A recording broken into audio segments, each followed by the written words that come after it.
Hello guys, welcome back to the channel. Centre for DNA fingerprinting and diagnostic, जिसको हम CDFD बोलते हैं, एक ऑटोनोमस इंस्टीट्यूट है डिपार्टमेंट ऑफ बायोटेक्नोलॉजी की तरफ से, जो मिनिस्ट्री ऑफ साइंस और टेक्नोलॉजी का है। तो यहाँ पे इसके ऑफिशियल वेबसाइट के ऊपर जब आप न्यूज एंड इवेंट्स चेक करेंगे, तो वहाँ उन न्यूज और इवेंट्स के अंदर एक रिसर्च स्कॉलर प्रोग्राम्स की अपडेट आ रही है। तो वो आपको देखनी है। ये आपके जो मास्टर्स वाले बच्चे हैं उनके लिए बहुत इंपॉर्टेंट है। तो आप जैसा देख पा रहे हो, ये रिसर्च स्कॉलर प्रोग्राम है जो ये रेड से हाइलाइटेड है। आई होप आपको दिख रहा होगा। तो ये आपको क्लिक करना है, यहाँ पे आपको जाना है और centre for DNA fingerprinting and diagnostic जो है सीडीएफडी, उसमें एडमिशंस हो रहे हैं रिसर्च स्कॉलर प्रोग्राम के लिए। तो आपके पास दो लिंक आएंगे, जो है एडवर्टाइजमेंट नोटिस और दूसरा है guidelines for filling the form. और यहाँ पे लॉगिन करना पड़ेगा आपको। तो अगर आप न्यू है तो आप न्यू रजिस्ट्रेशन के ऊपर जाएं, और अगर आप पहले से ही इस इंस्टीट्यूट में है या फिर आपका पहले से इसमें आईडी बनी है, तो आप लॉगिन डायरेक्ट कर सकते हैं। अब हमको एडवर्टाइजमेंट नोटिस देखना है कि एक्चुअली प्रोग्राम है क्या, किससे रिलेटेड है। तो यहाँ पे एडमिशंस है रिसर्च स्कॉलर प्रोग्राम RSP 1 2024 के लिए। Centre for DNA fingerprinting and diagnostic है, हैदराबाद में ये इंस्टीट्यूट सिचुएटेड है। मेनली मेजॉरिटी में ये मोल बायो से डील करता है, ये जो सेंटर है। तो इसके अंदर cell and molecular biology, genetics, computational, disease और इम्यूनोलॉजी, ये ही सब्जेक्ट्स यहाँ पे टोटल कवर करते हैं। बहुत ही स्पेसिफिक सब्जेक्ट और डिसिप्लिन वाला ये सेंटर है, जैसे कि और सीएसआईआर के सेंटर्स होते हैं या डीबीटी के सेंटर्स होते हैं। तो यहाँ पे इन्होंने फरवरी मार्च 24 के लिए नया प्रोग्राम निकाला है, और वो पीएचडी के अंदर एनरोल होंगे रीजनल सेंटर फॉर बायोटेक्नोलॉजी। तो जैसा कि आप पता है कि जो डीबीटी है, डिपार्टमेंट ऑफ साइंस टेक्नोलॉजी, उसके अंडर बहुत सारे आते हैं। एंड देन उसके बाद main main institute, suppose RCB है, जेएनयू का है इंस्टीट्यूट, और यहाँ पे ये डीबीटी का सीडीएफडी है। तो ये सारे रीजनल सेंटर फॉर बायोटेक्नोलॉजी के अंडर आते हैं, और इधर ही पीएचडी कैंडिडेट्स अपना एनरोलमेंट कराते हैं। तो एलिजिबिलिटी हम देख लेते हैं क्या क्या है। एलिजिबिलिटी, मास्टर डिग्री है आपके पास कोई भी साइंस की, टेक्नोलॉजी की, एग्रीकल्चर की या एमबीबीएस की, तो आप एलिजिबल हैं। आपको क्वालिफिकेशन जो मिनिमम है वो चाहिए जेआरएफ, क्योंकि आपको अपने हिसाब से फेलोशिप वो लोग प्रोवाइड करेंगे। जो बच्चे कैंडिडेट्स जिन्होंने क्वालिफाई हैं प्रोजेक्ट जेआरएफ के, आईसीएमआर के, या फिर डीबीटी या फिर डीएसटी के कोई और है, तो वो इसके लिए मेनली, अगर डीबीटी जेआरएफ है under DBT B category list, तो यहाँ पे, या फिर जिनके पास सिर्फ ओनली एलएस नेट है, वो एलिजिबल नहीं है। एलिजिबल सिर्फ वो ही है जिनका proper CSIR, UGC, DBT, inspire, इनसे फेलोशिप आ रही है।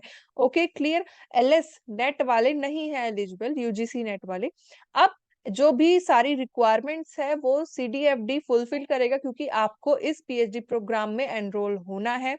जिस भी कैंडिडेट्स के रिजल्ट अवेटेड है या फिर अपडेट होने के उसमें है, और वो फेलोशिप होल्ड करता है, तो वो इस ईमेल के थ्रू वो बता सकता है इंटरव्यू से पहले। तो आपको ऑनेस्टी रखनी है कि आप बहुत ऑनेस्ट तरीके से अपनी सारी जो भी इनकी जनरल इंफॉर्मेशन गाइडलाइंस है वो फॉलो करें। सिलेक्शन प्रोसेस कैसे होगा, इंटरव्यू होगा या तो वीडियो कॉल के थ्रू होगा, जो भी होगा ये बता देंगे, बट इन्होंने मेनली अभी तो इंटरव्यू लिखा है। वीडियो कॉन्फ्रेंसिंग के थ्रू एप्लीकेशन फिल आउट करेंगे, शॉर्टलिस्ट होंगे, एंड देन वीडियो कॉन्फ्रेंसिंग। यहाँ पे जितने भी बच्चे शॉर्टलिस्ट होंगे उनको लास्ट वीक तो दिसंबर 23 तक उनका नॉमिनेशन हो जाएगा, वो सेलेक्ट हो जाएंगे शॉर्टलिस्टेड। एंड देन आपका फेब्रवरी या जनवरी में 24 में इंटरव्यू राउंड होगा, और उसके बाद आपको वाया ईमेल एड्रेस बता दिया जाएगा कि आप सिलेक्टेड हैं कि नहीं है।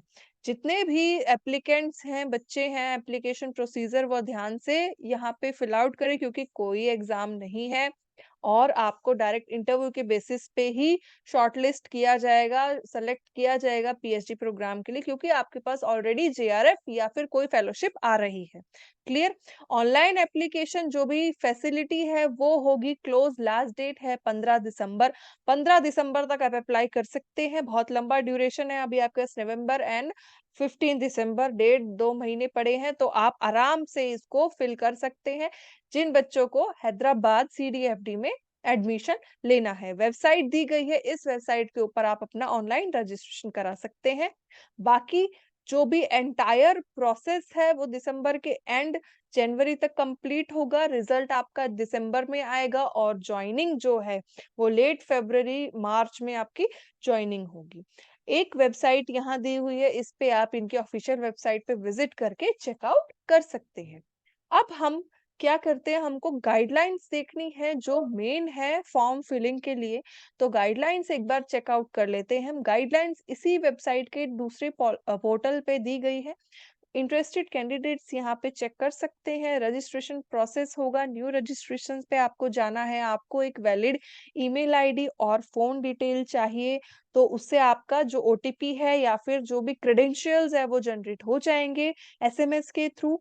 और जो डॉक्यूमेंट्स रिक्वायर है वो डॉक्यूमेंट्स इन्होंने यहाँ पे दिए गए हैं। तो कौन कौन से डॉक्यूमेंट्स है, पहला आपके पास एक valid email ID mobile number होना चाहिए, स्कैन्ड कॉपी होनी चाहिए पासपोर्ट की या फोटोग्राफ जो भी है, क्लियरली आपकी इमेज सिग्नेचर और स्पेसिफिकेशन दे रखा है, तो आप इसी स्पेसिफिकेशन में इस फॉर्मेट में अपनी जो सारे डॉक्यूमेंट्स है वो सेव करके रखें। स्कैन्ड कॉपीज है प्रूफ ऑफ डेट की, बर्थ की, एसएससी की या फिर जितने भी आपके पास डिग्री है वो सब दे रखी है। एग्जाम क्वालिफिकेशन जो भी है वो आप अगर अवेटेड है तो आपको हॉल टिकट लगाना है, और नहीं है अब आपके पास कोई भी एग्जाम सारे क्लियर हैं और आपके पास फेलोशिप जेआरएफ है तो वो उसकी पीडीएफ फाइल अपलोड करनी है। कोई भी रिजर्वेशन है तो आपको उसका भी यहाँ पे मेंशन करना है। अदर डॉक्यूमेंट्स है, सपोज आपके पास एक्सपीरियंस लेटर है जो आपके एप्लीकेशन को बहुत ही स्ट्रॉन्ग बनाएंगे, वो सारे डॉक्यूमेंट्स आपको लगाने हैं। सपोज कौन कौन से डॉक्यूमेंट्स हो गए, एक एक्सपीरियंस लेटर हो गया, सीवी हो गया, रिकमेंडेशन लेटर हो गया, और जो मेन है वो है आपका पब्लिकेशन। अगर कोई पब्लिकेशन है तो आप यहाँ पे लगा सकते हैं, तो इससे क्या होगा, आपका इम्पैक्ट अच्छा पड़ेगा। फाइल टाइप और साइज इधर सब में मेंशन है, तो आप ध्यान रखें कि ये इन जो क्राइटेरिया है इनसे आप एक्सीड ना करें। एप्लीकेशन फॉर्म आपको लॉगिन करना है, पूरा यहाँ पे डिटेल दिया गया है किस तरीके से आपको आईडी पासवर्ड सेव करने हैं, किस तरीके से आपको नेविगेट करना है, अपलोड करने हैं डॉक्यूमेंट्स, और पूरा प्रोसेस इधर बहुत अच्छी तरीके से दिया गया है। तो यहाँ पे सक्सेसफुल होने के बाद आपको वो पीडीएफ अपनी डाउनलोड करनी है। एडवर्टाइजमेंट नंबर आप यहाँ से देख सकते हैं कौन सी एडवर्टाइजमेंट के रिगार्डिंग में आप अप्लाई कर रहे हैं, तो वो है RSP 2024-1। तो ये था CDFD का हैदराबाद इंस्टीट्यूट जो सिचुएटेड है तेलंगाना में, जो centre for DNA fingerprinting and diagnostic specifically ये सिर्फ और सिर्फ cell and mol bio immuno and genetics को डिफाइन करता है। तो अगर किसी को हार्ड कोर जेनेटिक्स में मोल बायो में जाना है और उसका जेआरएफ क्लियर है तो रिकमेंडेड है कि आप CDFD में जाए। So thank you so much for watching the video, और आप प्लीज अप्लाई करें इस प्रोग्राम में। आपके पास 15 दिसंबर तक का टाइम है। So thank you very much.